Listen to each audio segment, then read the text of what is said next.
Hi, everybody. Welcome to the Woodside Highlands Road Maintenance District Resident Advisory Committee meeting.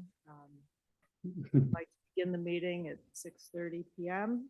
I'd like to do a roll call, please, of the members of the committee. I'm Teresa Godfrey. I'm here. Matt King. Here. Frank Crow.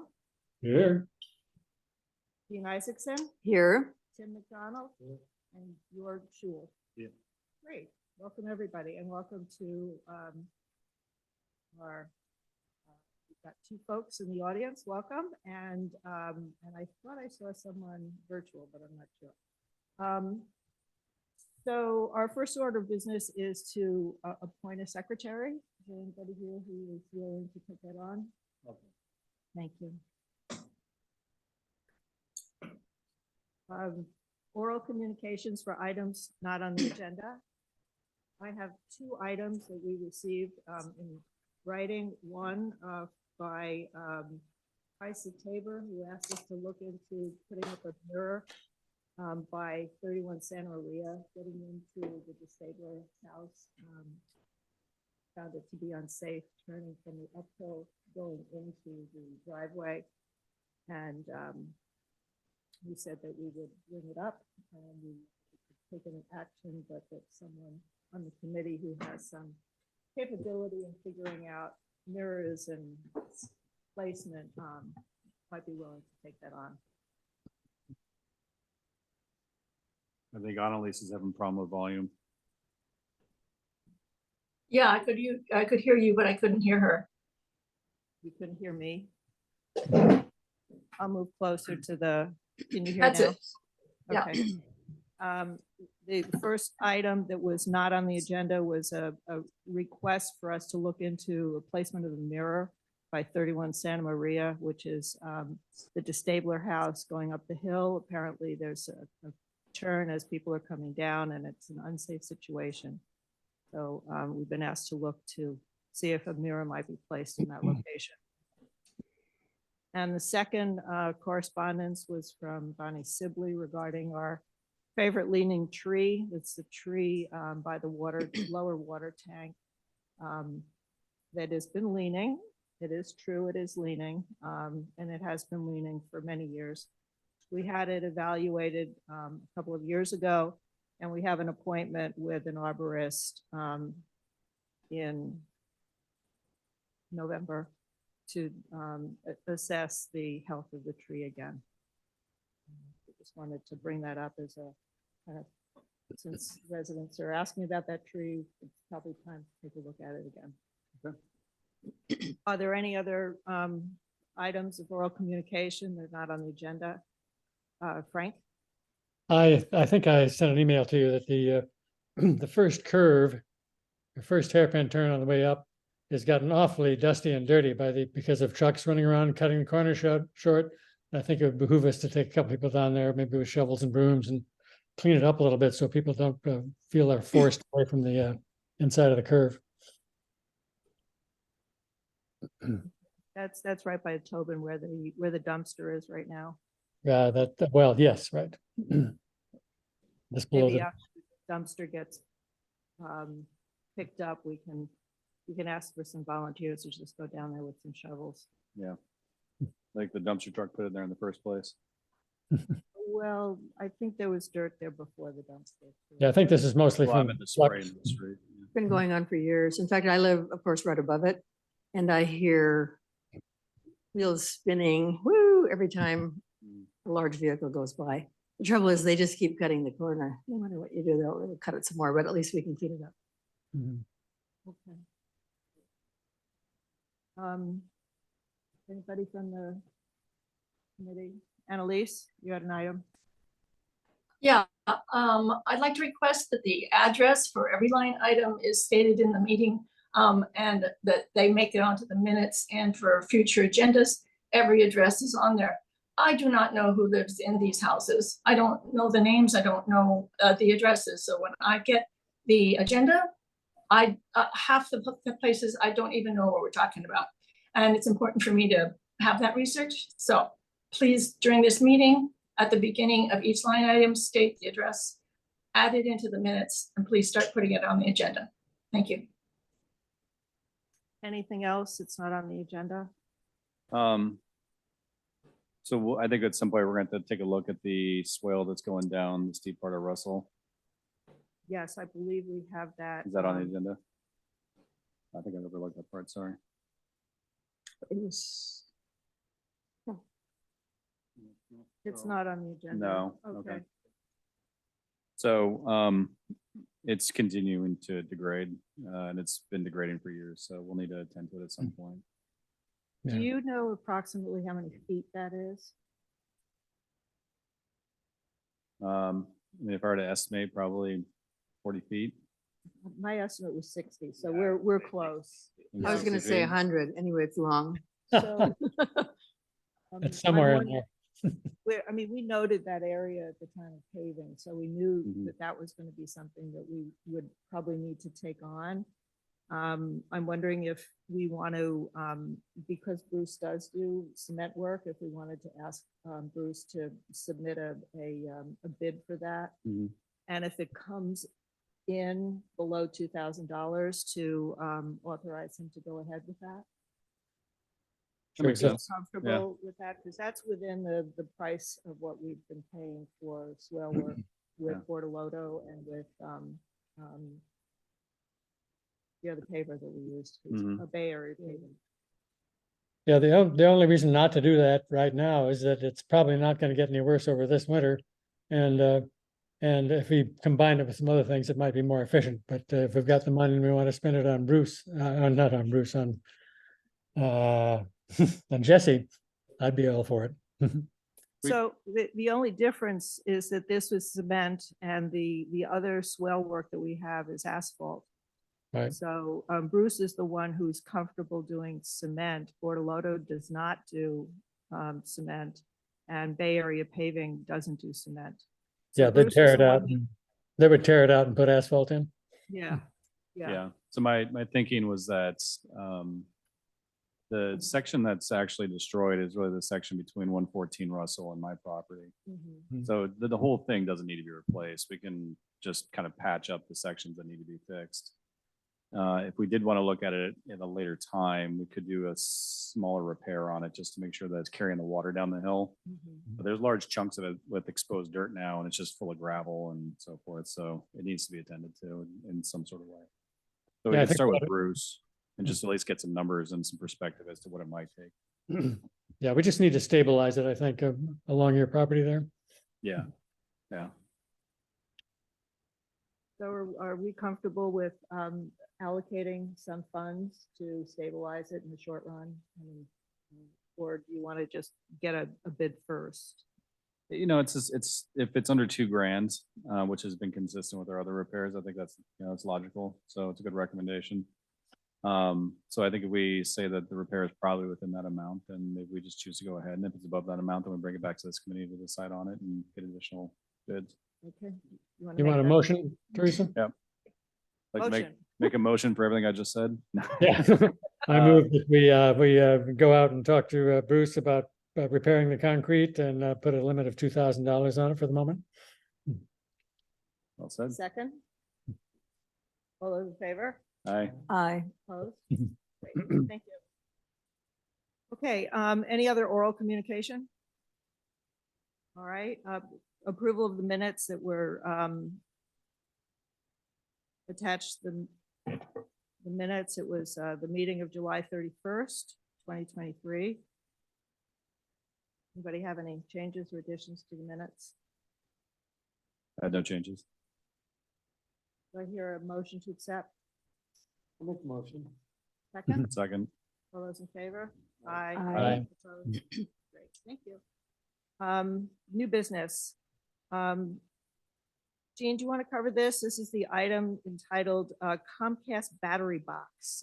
We received a letter from Comcast. They had a contractor that they're working with. They wanted to install a battery box for times when the electricity is down and the battery box would increase the availability of Comcast services to the Hill for 48 hours. And they were asking us to work with them on finding a site for that.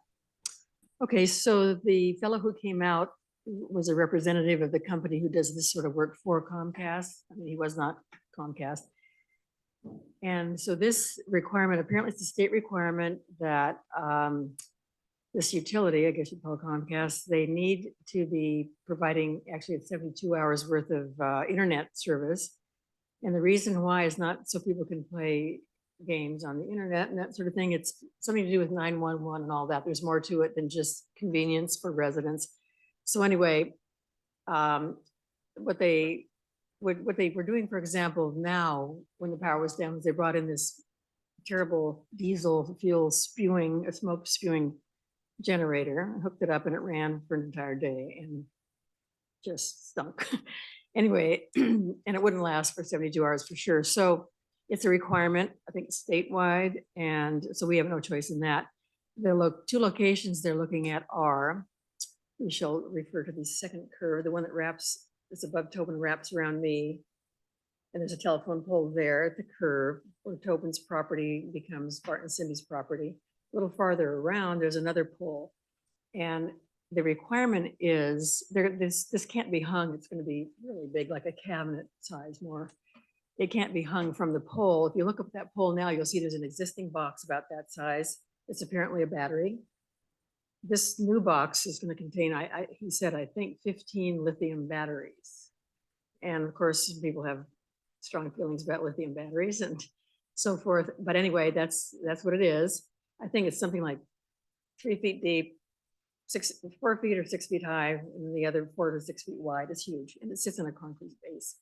So it has to be within a certain distance to this existing box on this pole on the second curve. And so those two poles, telephone poles that are already there, fit that requirement. And so what he said was that they're going to be debating which of those two locations they feel is more ideal. At the first pole, as you come up the hill where we hang the road sign, road announcement sign, there's a lot of flat ground around there, but it drops off. The second pole is, around the bend going uphill. It would be set back into the hill, which is just berries and ivy and stuff.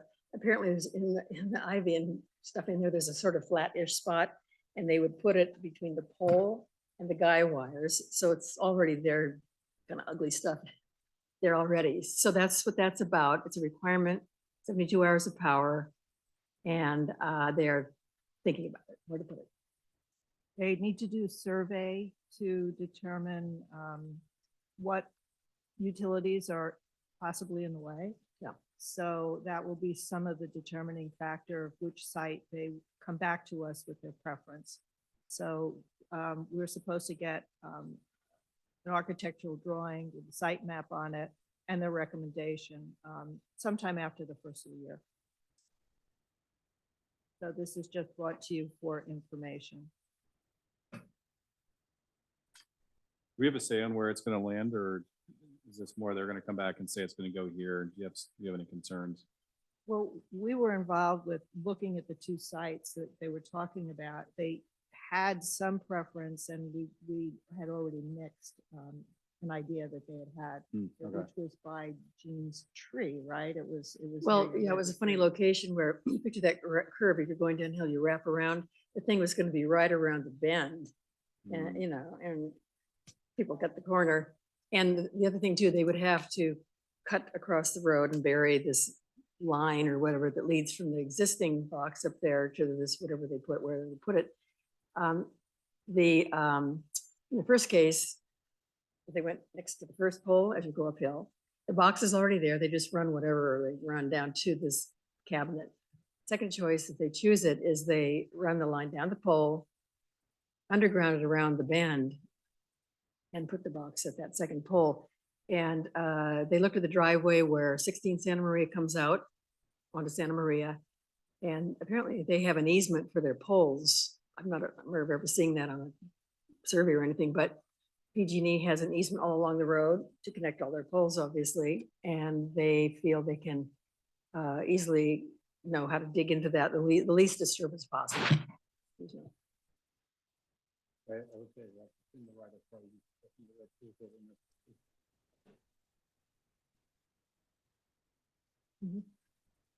Let's see what we get back. Sure. Yep. Yep. They had some constraints that it had to be within some number of feet from this box that's already hanging on there. And they couldn't move that box. That box, if we were to say they need to move that, required going up to the PUC, and it was going to take years, and they wouldn't be able to meet the deadline requirement of having this capability in our community. So, You want to have it yeah, so they have some constraints too. Yeah. Great. Any questions on? The I have a concept? couple of comments. Can I speak? Yeah, Can you, Teresa, I still can't hear you. yes, you can speak. Thank you. Telephone poles are numbered. It would be helpful if we could know the number of the telephone pole. So if we're walking along, we can identify it. I have a question. Do we have a list of all the telephone pole numbers? No, Okay. not to my knowledge. In terms of the PG&E survey, there was an easement granted to them way back in the 1930s to be allowed to use the entire width of the right-of-way if they needed to. So if that hasn't changed, then that's their legal basis. Thank you. Okay. Any other comments? All right, let's move along. Drainage at First Curve, Santa Maria. Jean, that's you as well. We're talking about the hairpin turn, the first curve. Well, I guess I didn't realize I was in charge of that one any more than anybody else. But anyway, that's where our whole large amount of our majority of our water comes down through through French's property under the road, through Singleton's property under the road, and down Burke's property in an old wooden flume, which is broken up, as we all discovered last winter. You, Tim, you know more about that. Why don't you go ahead? Yeah. Okay, well, the flume is still functioning. We need to have, again, a small concrete project down at the bottom of the flume, the concrete transition from the wood to the pipe. And there's two 1 foot by 2 foot sections that are broken up and missing. And that's another small job for Jesse to come along. I'm sure it's well under. I can't hear you. It's well under $1,000. That's up to them to determine. And Bruce has already looked at it. And we agree, it's 2 small patches that need to be done in the concrete transition of the flume. And could I add one thing then too?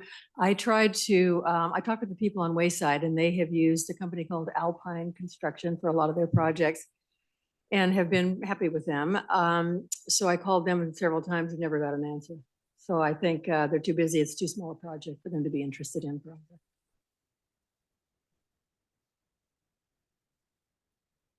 What's the address of the project?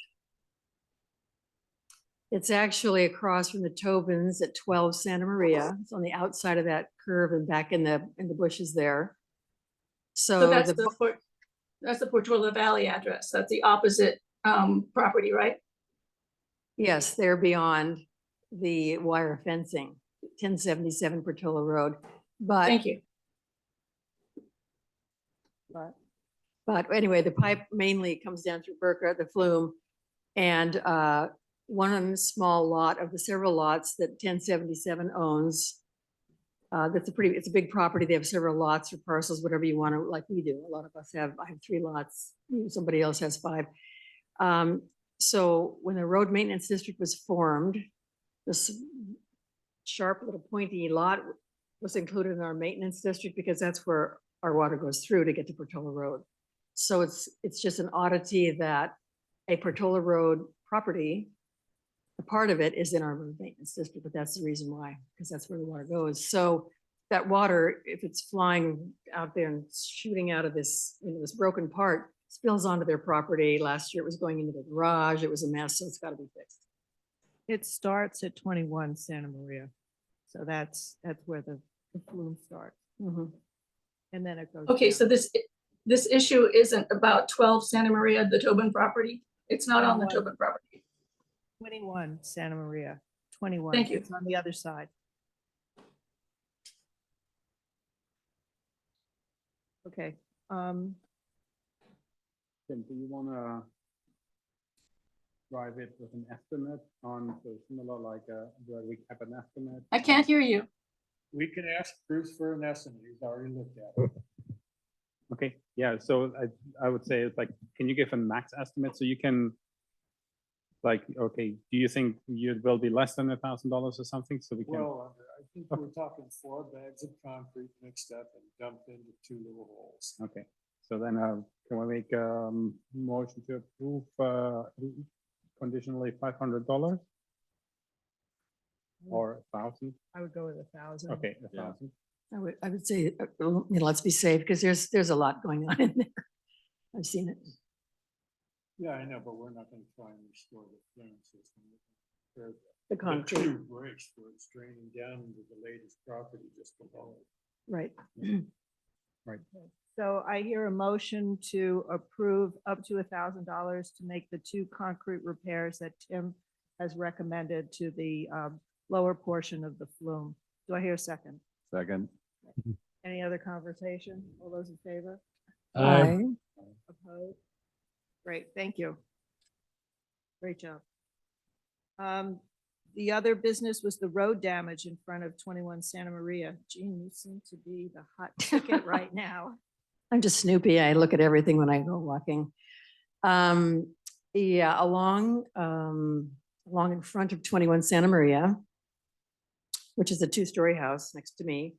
They did some blackberry bush and just general awful growth stuff, cleaning up. They didn't dig into the hill or anything. They just had these blackberry bushes removed. And what I noticed, they are suggesting this, I mean, excuse me, I'm promoting this request, not the Burkas, because they just didn't, we talked about it together and I said I'd bring it up. So along the edge of the road, the pavement runs up to an old log. That's not a big, like a telephone pole log that we've had along the road in several places including that area. It's a small log, about like 6-8 inches or something, and it's totally rotted out. You can knock on it and you can tell it's rotten. And underneath it, if you sort of reach under it or go climb down below it, what you find is that there's nothing under it. So right up to the edge, and the asphalt comes up pretty high on the log. It's not like you have a round log that you can see. The asphalt over the time has built its way up halfway, maybe up this log.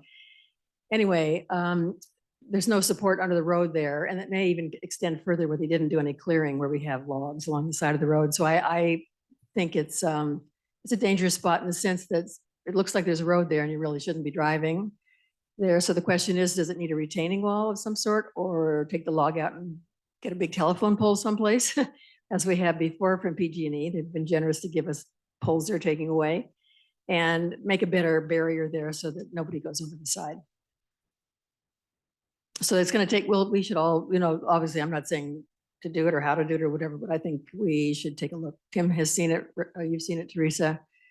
And I think it warrants a repair.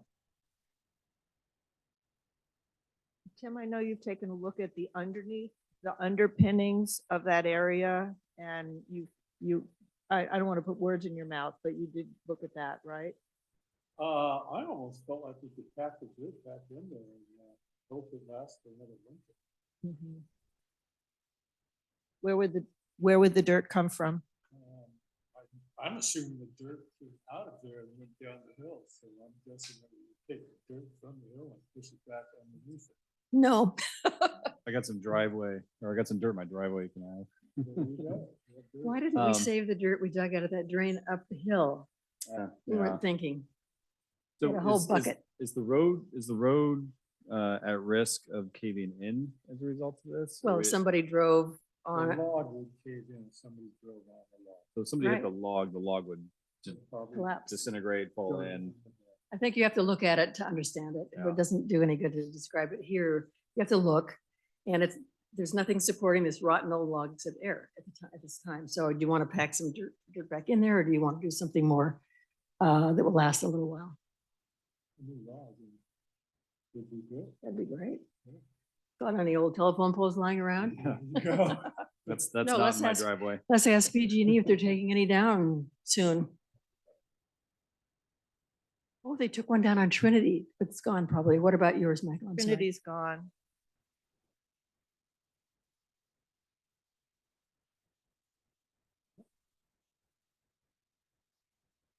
Terrific. Let's get in touch with them. Because There you go.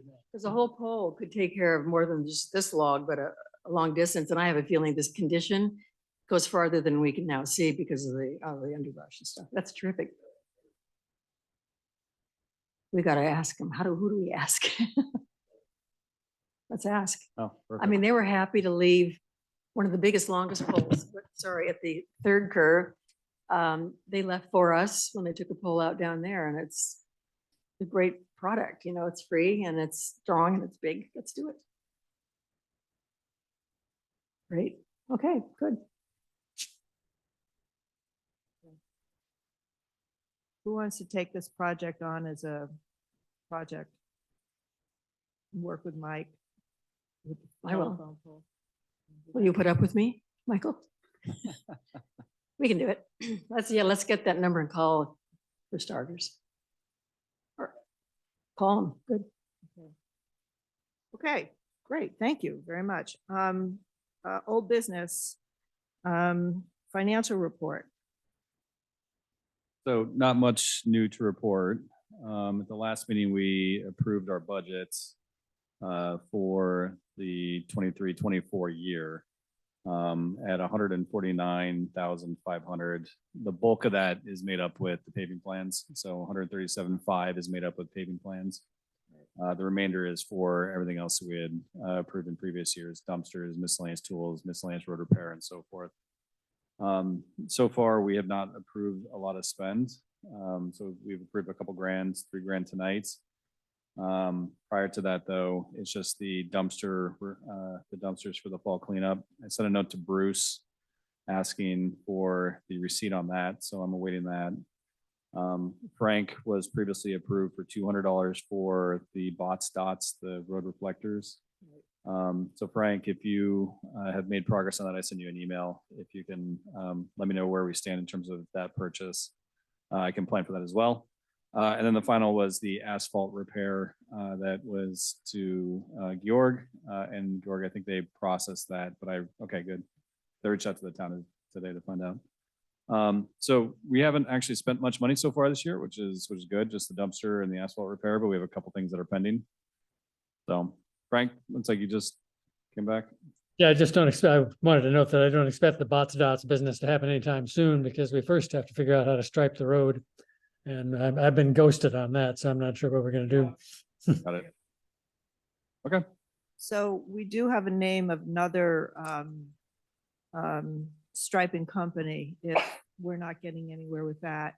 Walter from Bortolotto did say that he would reach out to the woman that you were dealing with to see whether he could kind of shake some bid from her. And so I need to get back to Walter because they haven't gotten back to us yet on when they're going to do their repairs. So I have a call into them. Maybe we'll be able to get some information. I think they're probably just not interested, but don't want to tell me for some reason. Well, it's a very small project Yeah, compared to a highway getting striped, right? With miles and miles and miles.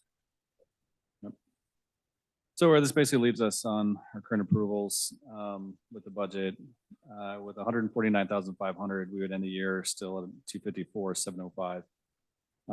But that obviously is contingent on the plans that we do for the paving down the road. So we haven't started that work yet. We don't have any bids yet. So the number might be significantly different, likely less. Do you have a sense of when we're going to start looking at the paving for next phase? Unfortunately, the three of us haven't, well, Frank and Georg and I have not been able to get together to talk through that yet, but I think we need to do it in the winter time frame, planning for the summer that's coming up because they book up. Yeah, we had hoped for having it this meeting, but we slipped, so we'll try to next meeting. Okay. Good. Good. Anything else on the safety issues? Frank, I think I just wanted to say publicly that the striping that you've done is really quite remarkable. And I think it's really been great. It's not going to last long, but while it lasts, it's certainly better than nothing. And we really appreciate your efforts doing it. Yeah, as long as they're willing to take it, refresh it every 6 months, we can certainly provide a satisfactory solution, but that does require constant upkeep. Yeah. Mhm. Now the stems, you mentioned that you weren't sure of what was going to happen with those. The idea with that was to put them along the edge of some of the roadways that are a little bit more on the danger side of people kind of driving off the edge. So the idea there was just to try a few in 1 or 2 critical areas and see if they help the safety aspect of the driving. Yeah, I So- looked at those little reflectors and they strike me as a little wimpy for the job. What you really want there is a guardrail, probably. We might look at to see what it would cost to put a guardrail in. Short of that, there are things called, I forget what they're called, but, like the little drain in front of the hills next between Jen and the hills. There's a post sitting in there now. And a thing like that has a lot more impact, visual impact, if you want to actually get people to get the message. But in both cases, those are what are called traffic delineators, and they're for marking parking lots and things like that. And it doesn't really stand up to the serious notion of if you go off here, you're going to roll over. Well, Oh, yeah. it was just to have a reflector. It was very much like and Rachel Gaetta's Yeah, I've seen it. driveway, where she's got a few of those reflectors sitting up high, so that Mhm. when you're coming down the hill, you can see, oh, there's a reflector there. There must be something that I don't want to go past, because you can't see anything. It's very dark there at night. Right. So it was something like that to put along an edgeway to just have some visual clue that there was an edge. My personal opinion is if you're going to make a statement there, you should make a stronger statement, but whatever people want is fine with me. Something like 4x4 posts, pressure treated posts pounded into the ground and no, seriously, because that's wide enough to be, and you put a reflector about like that every 5 feet or something, that's like boom, boom, boom, boom, don't go here. I think. Yeah, by the that's- time you put the post in, attaching a length of guardrail to it is probably not that much more. That's right. That'd be good too. But it's pretty precipitous there. You would definitely roll. Maybe land on all 4 tires when you got to the Portola Road. Who knows, but maybe not. Depends on how you went off, of course. Is there any appetite to look at a guardrail there? I mean, I'm happy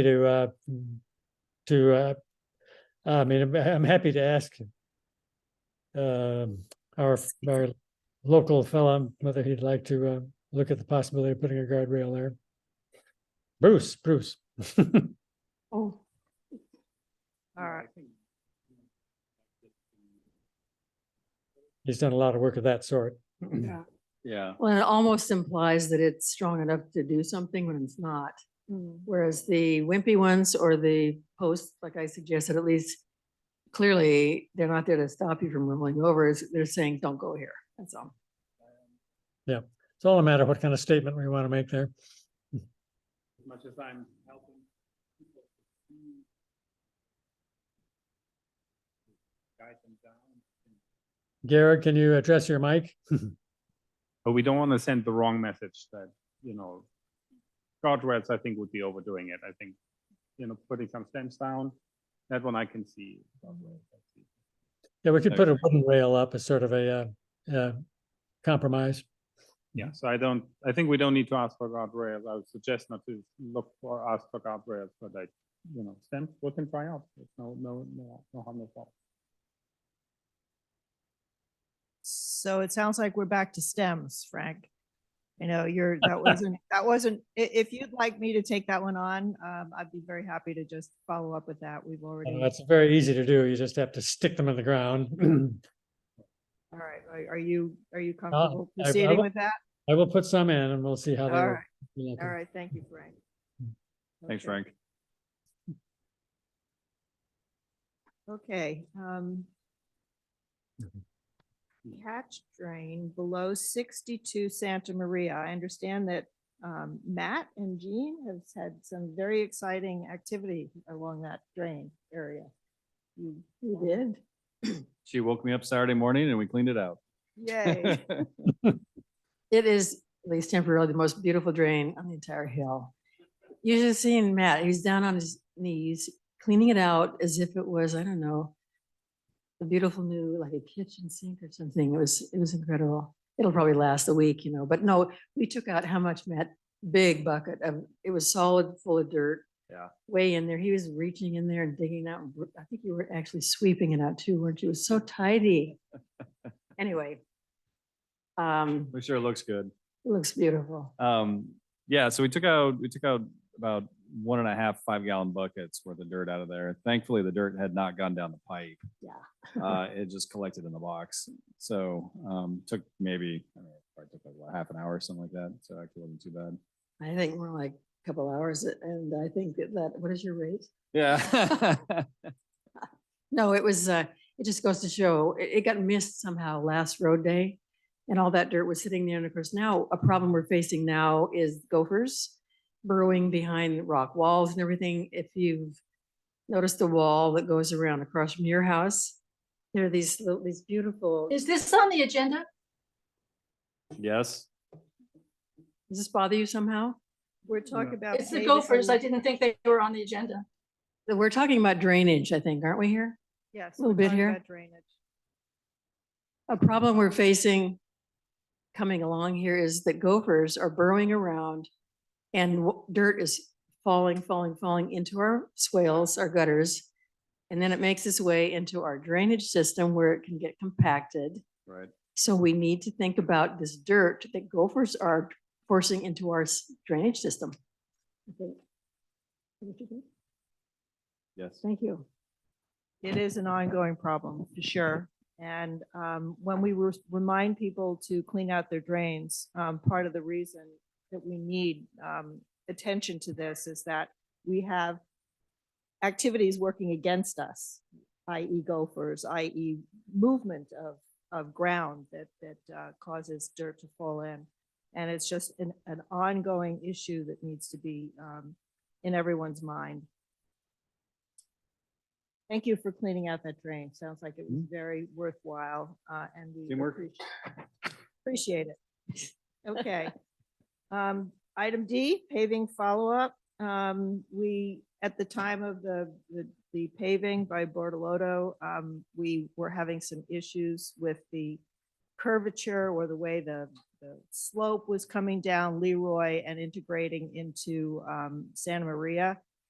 We have now had a very successful meeting, I think, after a couple of tries with the crew boss, Walter. He understands what we want. We marked the spot and we're just waiting for them to come back to give us a date to when they're going to actually resculpture that part. And the goal, of course, is to have a swale that goes from the Leroy area down into the swale on Santa Maria. And right now it isn't curved properly. And they have accepted responsibility to do that work. So we expect them to give us a date. It'll be a Is that minor on a inconvenience. Is that on the Hayfield side or the 50 Santa Maria side? It's on the side where Leroy comes down and it goes right into Santa Maria. I suppose you could call it the Hayfield side. It's Thank the, you. I don't know what side it is. The Hayfield side is 50 Santa Maria. It's 50 Santa Maria. Same side as the water tank. Same side as the water tank. Thank you. Okay. Any questions on that paving follow-up? Trinity, number E, Trinity project completion. We did most of the project that we had outlined on Trinity, which was the replacement or improvement of the drain box at the corner of Trinity and Santa Maria. And then as it curves around, there was some improvement done to the swale And there was a request that we increase the height of the swale so that the water doesn't spill out onto the downhill neighbor's property. The people who did the work for us do not do asphalt work, and so we needed to get another asphalt contractor to come and do the work. We have asked for a bid from Bortolotto, and that's pending. So when we get the bid, we'll be back. I assume it's going to be something around $2,000 to do that swale work, but I don't know that. Based on the number of feet and the price per square foot that we had worked with them before, I think it's going to be somewhere around $2,000. We got a bid that had it wasn't exactly comparable to what we're looking for from Bay Area Paving, which was in the vicinity of about $1,800. So it's somewhere between those figures for that repair work. And that'll be ongoing until we get the bid. Any questions on that? Great. Yeah, is Just that, a comment that Walter is planning to do a good deal more than Bay Area Paving was planning to do. He's actually going to build up the side of the road, so the water will be directed into the road if it's not in the gutter, and it'll greatly reinforce the edge of the gutter at the same time as raising it. So I suspect it'll be more than 2,000, but we'll see. Might be. is that both sides of Trinity? Or is it No, one just side? one side, just the one side of Trinity. And do we know the address of the one side of Trinity? It is down Trinity from the corner where the no, I On don't the left know. or the right? If you're headed down from Santa Maria and you're turning and you're coming down Santa Maria and you're turning right onto Trinity, it's on the right-hand side. Thank you. Okay. Any questions on the Trinity project? Okay. Santa Maria, the Tobin property bid that we received. I think a number of you were involved with that. We had a whole meeting. Anybody want to summarize that meeting for us? You mean where the pavement was cracking along the fence? No. Matt, you were the lead on this one with Smoot. I'm talking about Smoot. I'm really sorry. Talking about Oh. Smoot. Is this Yeah, I Tobin or know, is this Tobin. Smoot? Okay, first we should do Tobin property. Okay. We Yeah, received, Tobin, I think Teresa and Jean and I met That's right. with Mr. Tobin. And when we looked at it, we didn't see that there was any problem there, really. It was just that the asphalt was kind of extended over too far. And probably the simplest thing to do is just remove some of the asphalt that extends too far, which is something we could do ourselves on a road day.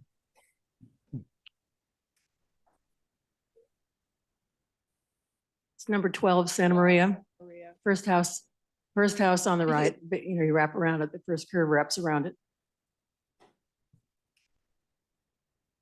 So bottom line was, we had received a bid from Bruce to do some repair work there. And when we reviewed it with the resident, there was agreement that the repair work wasn't needed. So that project is not a project. We are not moving forward with that. And Bruce has been informed of that. The process got a little bit ahead of us, I think. Kind of a little funky, which we fixed up. Okay, I'm sorry, Matt. This is the next one. G. This is the Russell Smoot site, and that is Ben Russell. Ben Russell. Yeah. Thanks. Okay, you want to give us a summary on that? Yeah, so a bit of context, I think, for some of the folks that weren't there. The 10 Russell property is where there's a bit of a pinch point on Russell where traffic gets fairly tight when they're coming up and down the hill. So you typically have to pull off to the side. You have to press close against the fence at 10 Russell in order to be able to squeeze by. And so the paving of the road went all the way up to the fence, up to the fence of the Russell, of the Smoot house. And when we did the paving job, because this was an open question as to some of the damage that had occurred during the last 10, God knows how many years, to the road repair there. we didn't make any repairs directly up against the fence. And so what you can see now is that there's a fair amount of cracking where the roadside along the fence has gotten depressed. It's been pushed down into the ground. It's created some gaps in the pavements, which is going to create some drainage issues potentially. So Smoot's ask was that we take a look at the wall and we determine whether or not, as a road committee, we think this is something that the road committee would be liable for versus him personally. So we had a meeting at their house about maybe like a week ago, 2 weeks ago, something like that, to discuss the matter. And candidly, I don't think we came to a final decision within that meeting as to where we landed for next steps. But for everybody else that was there, I'm open for discussion here. I was there. My recollection is we walked around inside the property along the inside view of the retaining wall, which the retaining wall seemed fine. It's a big, heavy duty, older retaining wall. The fence, of course, has posts every 8 feet or something. There's only one that's a little bit loose.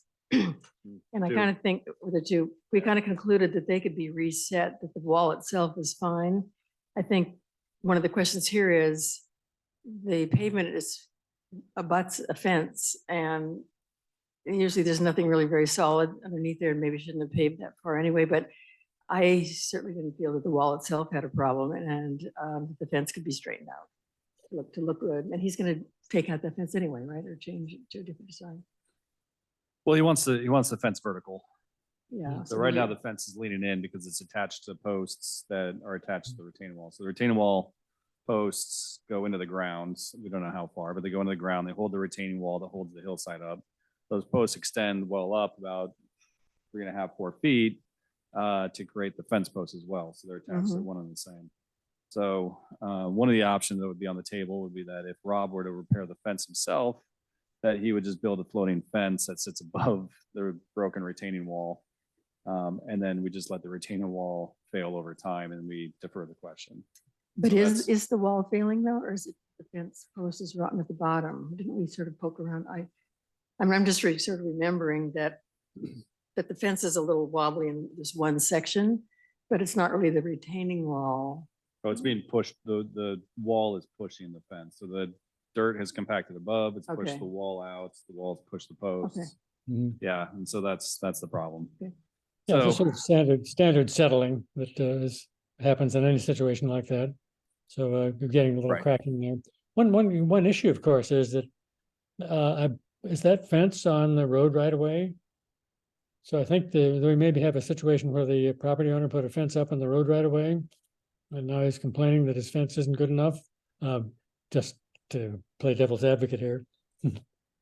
well, he's taking Too harsh. I mean, he's taking the logical position, I think, of I can repair the fence and not the wall. Yeah. Because if you're saying that the wall is fine, then we'll just let the wall continue as it is, and he'll just put a fence up that's straight and vertical, so his house looks normal. Yeah, right. It seems like it's his problem rather than our problem. That's all I'm saying. But then we have I think, an interesting situation where we still have a wall that is clearly failing. The concrete above it, I think, is good evidence of that. It's full of cracks and it's opened up. Mhm. And we have somebody within the neighborhood that had to build a fence over a retaining wall because we chose to not fix it over time. So what happens when it comes time for us to have to fix it? Well, I think too, there's with retaining walls, of course, we have lots of them. When you're building roads on a hillside, often you have to make a cut. And if a hillside is a cut because there's a road built, the road is responsible for holding up, whatever part was cut, I think. So for example, the rock wall on Trinity, we helped pay for the repair recently. And obviously we concluded that the only reason has to be a wall there at all is that Trinity Lane is there. So in this case, if the only reason there's a wall there at Smoot's property is because Santa Maria Russell was built on a slopey surface and had to be supported to make a flat road, then the road is responsible for a wall that had to be created to hold the road up. So if we decide that was the case here, then yeah, we should continue to support our road.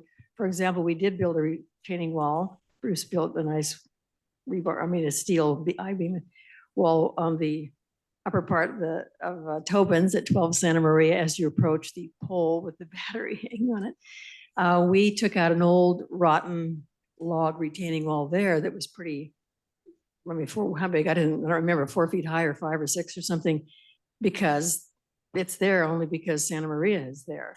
So that's a precedent in a sense in favor of the argument for repairing a retaining wall. If its original reason for being there was to support Russell Avenue. Yeah. If there's no Russell Avenue, nobody around there would have built a retaining wall for holding up air. So if you look at the, think of a cross section of many of our areas of the hill, if the natural terrain went like that, and you cut a flat road into it, you got to support it either here or both. So I'm just throwing out the concept of why is that retaining wall there in the first place?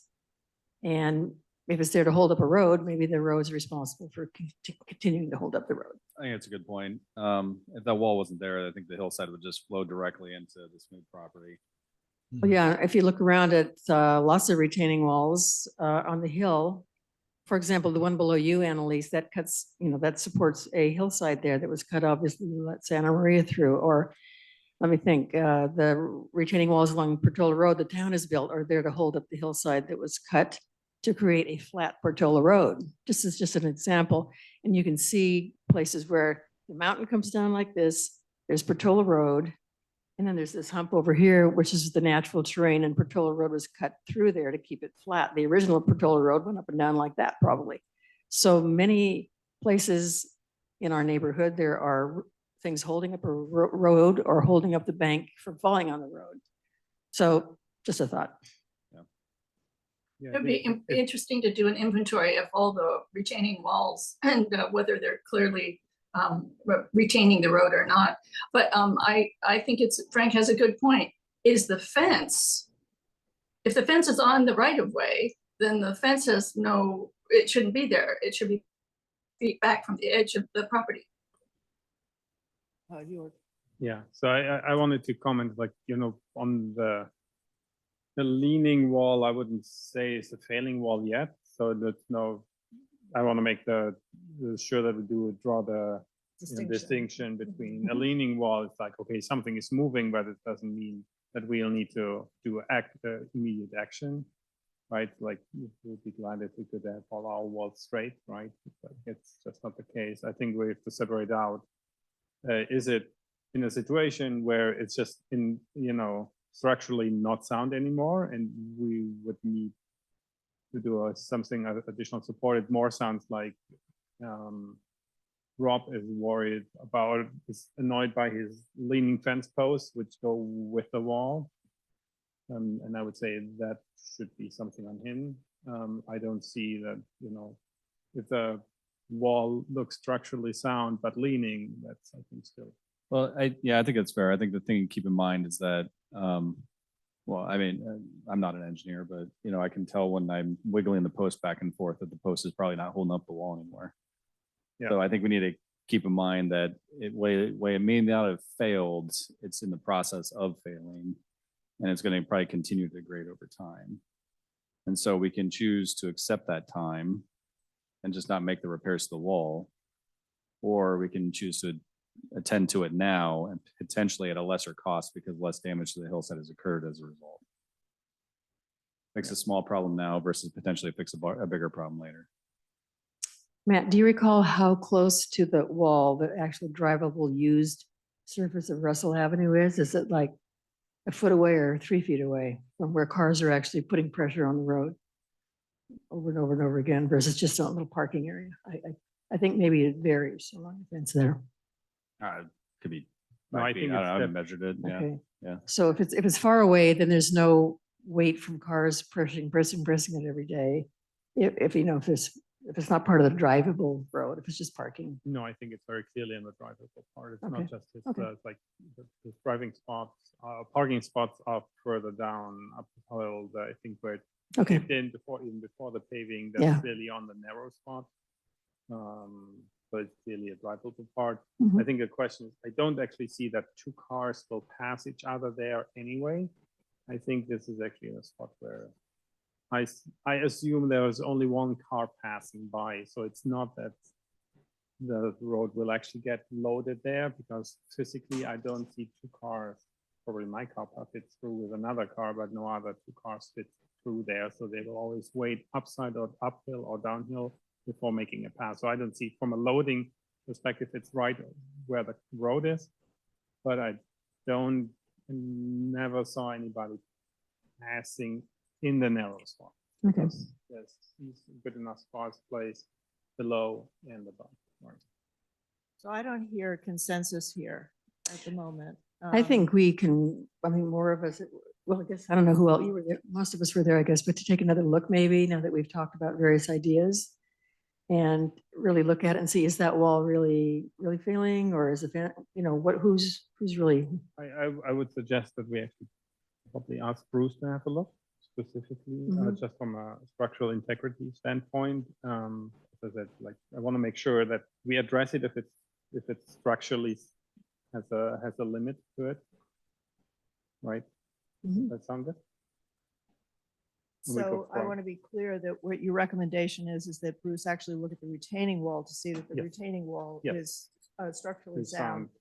The fence is a smooth fence. Yep. Is that what I'm hearing? Is that what I'm generally understanding is that we're sensing that that's his fence. Our responsibility would be the retaining wall, and that we should probably look at it one more time to see if it has structural integrity or whether it's failing. And Smoot agrees with that, right? In the meeting that we had with them earlier, he claimed full responsibility for the fence. It's really whether or not we want to make repairs to the wall or not Mhm. Yeah. before he corrects his fence. Mm. Is gonna be the question. Um, He's May- planning may to I- correct his fence. The question is around whether or not we want to correct the wall before he does so. I'd like to suggest at this point that it become an official policy that a photo be taken for every project, so that when it's discussed, it's not done just by words, but so a picture can be shown. And so a lot of questions might be answered just by showing a picture. Thank you.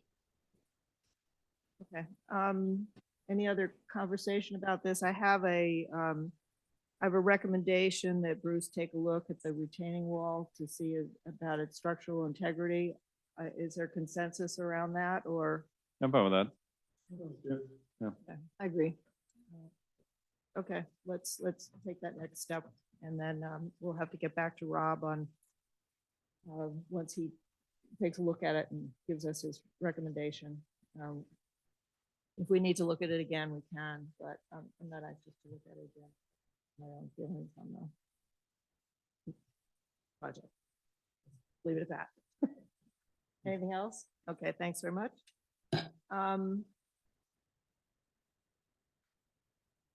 Okay, fall road days. We had them. We came, we went, we saw, we conquered. I'd like to know if there's any feedback on how it went this time. We had a lot of people out of town. We had a lot of people who were unable to participate for one reason or another. I do see now that the dumpsters are both pretty much, certainly the upper dumpster's full. The lower dumpster doesn't seem to be A as lot of room full. left in the lower dumpster. Yeah, Stuff can go there. yeah. I heard some comments from our road crew that they were getting tired, they were getting old, they were getting worn out. And maybe we should rethink how we do road days. Since it's fresh in all of our minds, I'd like to actually poll the group to see how people are feeling about it. Tim, you were actively involved, so.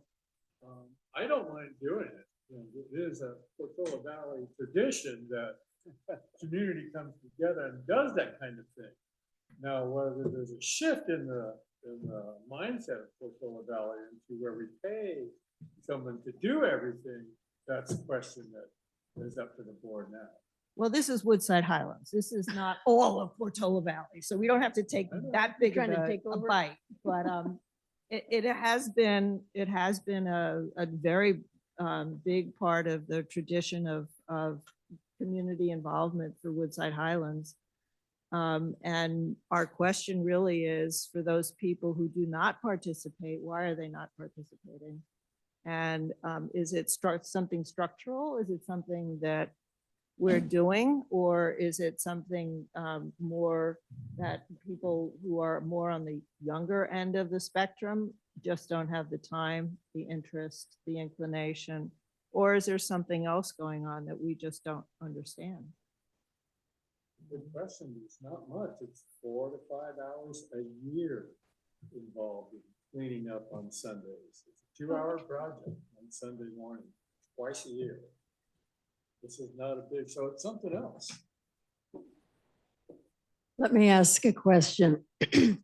Of the folks sitting up here, there's one person who sort of stands out as being, shall we say, younger?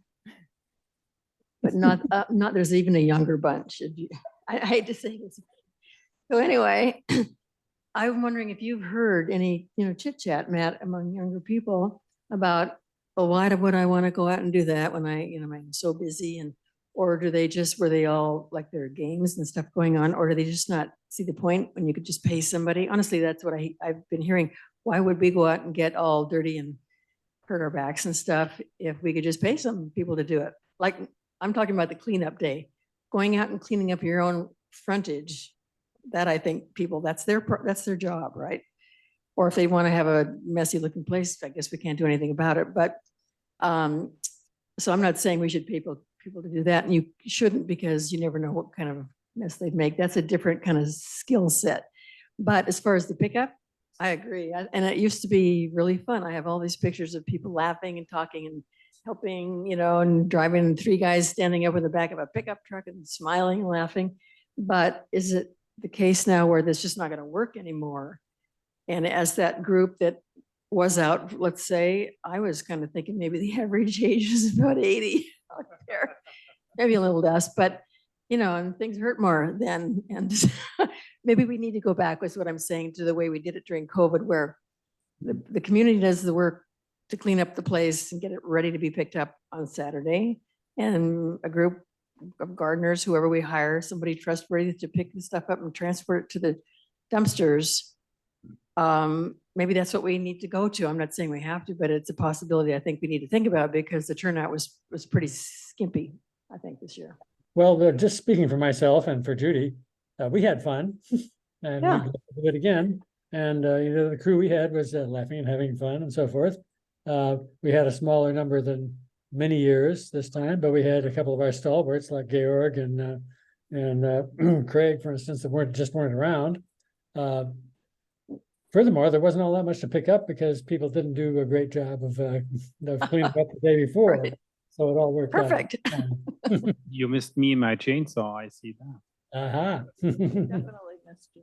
I have 20 years worth of opinion here, because I've been the one in my house, and I'll tell you what I think.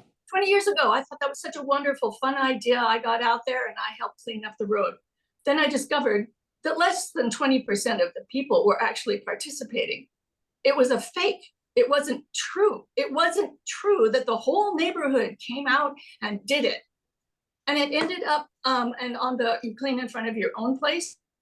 I have a lot of frontage. I have to do a whole lot more than a lot of other people. So the work is not evenly distributed at all, not at all. And after that, the place is full of really rich people who have gardeners, for heaven's sakes.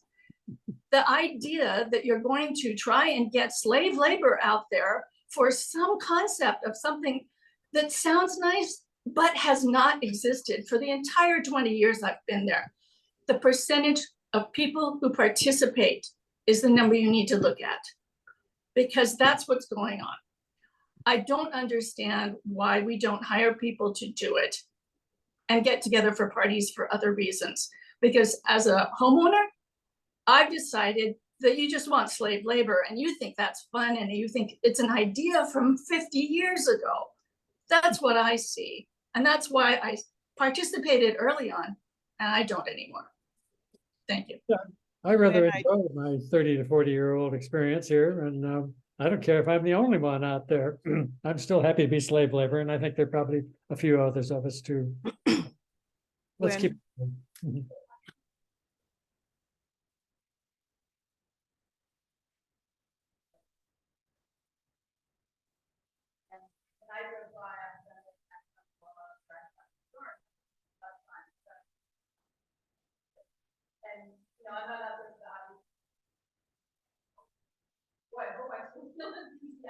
Who's talking? I can't hear them.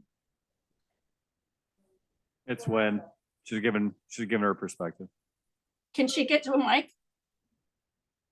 What? Can she go to the mic? Yeah, you can go. What do you like? I think the one up there works. Yeah, I think it is. So, Annalise, I was just recanting that when I drove by on Sunday and saw these folks, I thought it looked like a lot of fun. And that, you know, I hope to participate in the future. And I think that it is a matter of people seeing it. And I was very appreciative when Gramps said, you're supposed to deliver cookies. And so I did, and some water. But I would hold out hope that we would still do it as a community event. Even if we decided, like if we took a vote for how many people are going to be out there and then realize that, hey, there are only 4 of us or 5 of us, so maybe we augment it, then you could potentially have some gardeners come and help or something like that, if there weren't people available. But I really think that we should hold out and try to do things as a community on the Hill and then celebrate that community like we did with a banjo. Yeah, thank you. Thanks, Win. Thanks, Wen. Yeah, thank you, Wynn. We've been participating for many years, and it is part of the community spirit, and we look for involvement. And if you don't want to be involved anymore, Annalise, that's your personal viewpoint. And if you view it as slave labor, so you view it. We view it as a community give back. I view it as a community give back, and that the neighbors are of value to me. My relationship with neighbors in our Woodside Highlands are of value to me. And one of the ways that I gain value is by working together with them towards common goals. And common goal is to have a fire safe, nicely pruned, clean community. And if it's not going to be perfect, well, we strive to make it as nice as we can. And for those people who participate, I think it's terrific. And those who don't, they're missing out. And they're missing out on an enrichment of why we live in the community and why we like living here. And I'm sorry that they don't choose to see it that way. I do think we're missing input from, I think Jean is trying to say politely that we have some difference in age in the residents that we have. And that maybe we do need to in some way get some input from the newer, younger generation to see what their expectations and hopes are for living in the Highlands. And maybe this is just not something that they're looking for, but we could provide for them. And maybe there are some ways of making it work a little better. I'm not prepared to pull the plug yet, and I'm not sure that any of us are, but it's an interesting conversation. And I think we still need to do it with other people, not just ourselves. We need a much broader input. I don't think the other people realize the fun that they're missing. I just think they're oblivious, honestly. Not in a bad way. I just think they just don't even know. It's sort of come, oh yeah, there's that thing on Sunday and they miss it. And I do have gardeners, and I'm not rich. I mean, I'm rich, you know, we're all rich, right? But I actually get out there with my gardeners and work with them, because to me, that is part of the community. Part of the joy of having the gardeners come is that I get to go out there with them and do things. So with that. Thank you, Lynn. I want to add something too. When you can't force people to be excited about something, and if they're not, or if they're even totally against the whole idea, as we just heard, fine, they don't have to come out and they can let their property go to hell if they want to. Talk about frontage. I have a whole hairpin turn all the way around there. And I happen to like gardening, but I had more darn fun out there Saturday and Sunday. I had so many people stop to talk. I even saw Phil Brown, Andy Brown's oldest son, come by, and we got all caught up, you know, and I've known him since he was about 6 years old or something. He's about 50 or 60 now, or 70, I don't know. But anyway, I think I've gotten to know more people. I wouldn't know all these wonderful people I know if we didn't have this private road experience, because it's this working together and celebrating later together and that sort of thing that, I mean, our neighborhood just kind of feels like a family, and I don't think that exists. I've been told by people who have just come here that they don't know any place else that exists like that. I wanted to point out that, there's a lot of talk about consent these days. Well, the difference between a volunteer and a slave, all it has to do with consent. Just my point of view for the moment. I want to add, it's a privilege to own property, and we all chose the properties that we chose with as much, I mean, we got a lot at my house. And yes, we love seeing Jean out there, and every time we drive by, my father always asks, is she single? Funny. Ah, cute. Anybody else have anything to say about Road Day? Great, okay. Yeah. Thank you to everybody who came out and who worked hard, and we still have, I don't think we have much room in, I mean, we have room in the lower dumpster, not in the upper dumpster. I think you all know that we give the dumpster people dates of when they can pick it up, and they pick it up when they have time. So we never know when the dumpsters are going to disappear. We only know when they're going to arrive. So they may be leaving tomorrow. They may be leaving in a week. We don't know. Teresa, So- here's a dumpster question.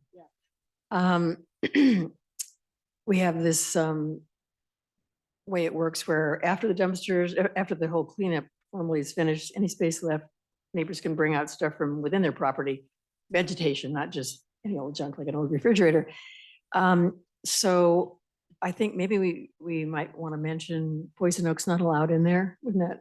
I mean, I think we've always assumed that, but maybe in our next notice, we make sure it's clear that no poison oak goes in there. You cut But poison oak, leave it there. That question came up where I have a poison oak cleaner upper guy that I've used recently on my embankment. My next door neighbors have, and now a neighbor up on Trinity used Freddie. And that question came up, and it seemed to me obvious that you wouldn't be having that stuff in there flopping around. But that probably is something we should add. But I think the other thing too is that there's, the cleanup crews have to come by on Sunday to pick up all these piles, and they're just going pile to pile to Yeah. pile to pile. And if they hit these piles that are full of poison oak, it kind of puts them at risk too. Right. So. Well, these are. Maybe before we wrap up this one, I will tell one funny story about cleanup day and how I got involved. Because so I moved here longer, I was 31 years old.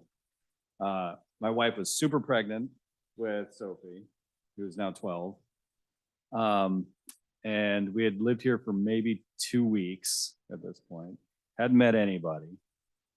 And we go walking out into the front yard because we're leaving. We're getting in the car, so we're getting out, and we see the cleanup crews and everybody out there. And we're like, oh yeah, we saw something about this in the mail.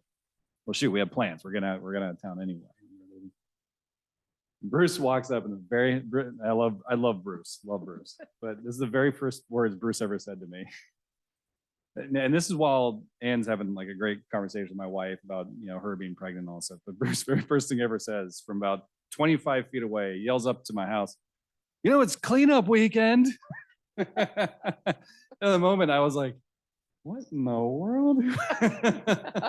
But like now, it's after that, like I laugh at it now that's the very first conversation I had with Bruce. And to his credit, here I am, one of the, maybe as you had jokingly said, even though I got a head full of gray hair, one of the younger people, like sitting up here as part of this group, and participating in the cleanup. And so, congrats to Bruce for being very effective in a way to get me involved. And maybe we need to do more of that.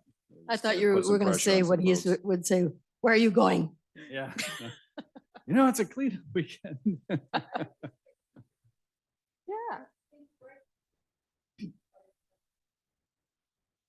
Yeah. And we should have day glow, bright yellow green, and then our logo printed with the Redwood Green circle around it. Yeah. Well, this has been a great conversation. I thank everybody for participating and for your input, and it's to be continued. We don't have a next meeting scheduled because we do it when we need it. And so unless you guys particularly want to set a date for another meeting, let's just hang loose and, Sure. see what comes up. It sounds to me like the paving subcommittee needs to get together Yep. and then that'll prompt us to have our next meeting.